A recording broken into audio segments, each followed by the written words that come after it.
Alors, dans cette vidéo, on va justement créer notre logo. Alors, pour que les choses soient assez claires et simples, je ne vais pas aborder donc, des logos trop compliqués. On va juste faire la chose la plus simple, donc c'est-à-dire créer un logo à partir de votre nom de boutique et on ne va pas essayer de créer des designs trop compliqués. Alors, pour deux raisons clés. La première, c'est évidemment par simplicité, pour que même si vous êtes débutant, vous soyez capable d'au moins créer un logo. Et deuxièmement, c'est parce qu'au départ, vous n'avez pas de nom de marque. Et vaut mieux créer un logo par rapport à votre nom de boutique pour que les gens puissent s'en souvenir. Ok, il y a plus de chances qu'ils s'en souviennent que si vous essayez de créer un logo design avec des éléments, des dessins, etc. Ok. Donc on va aller se retrouver sur Canva. Alors moi je l'avais déjà fait, donc on va recommencer ensemble. Donc vous allez simplement, donc une fois que vous êtes sur la page d'accueil Canva, vous allez aller dans Dimensions personnalisées. Vous allez choisir comme largeur 800, comme hauteur 200. Alors vous pouvez légèrement varier si votre nom de boutique est beaucoup plus grand que le mien par exemple. Donc Neo Vano, c'est à peu près 7, enfin, c'est 7 lettres. Si vous en avez 10, des lettres, etc., il faudra augmenter la largeur. Ok, donc au lieu de mettre 800, vous allez mettre 900 ou 1000. Ok, pour la hauteur, on va rester sur 200. Ok, donc vous faites créer un design. Hop. Ensuite, vous allez dans texte, vous faites ajouter un titre et vous allez tout simplement écrire le nom de votre boutique. Ok, donc moi, c'est Neovano. Ok, donc je vais l'écrire comme ça. Ensuite, vous allez changer la police. Donc soit vous choisissez Futura, soit d'autres polices. Moi, je vous conseille soit Futura, soit également Poppins, qui est aussi pas mal.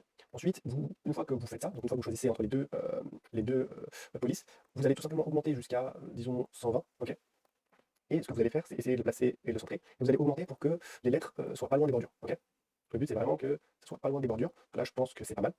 Ensuite, tout ce que vous allez faire, c'est simplement donc, télécharger. Hop. Une fois que c'est fait, on va se retrouver donc, sur ce site-là, donc remove.bg. Donc en fait, vous allez simplement écrire background remover.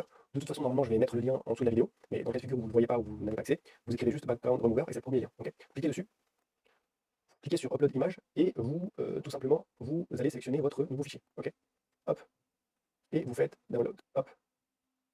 Une fois que ça c'est fait, vous allez aller tout simplement sur votre Shopify, vous allez sur thème, personnaliser. Moi, j'ai déjà mis un logo, mais donc je vais le refaire justement.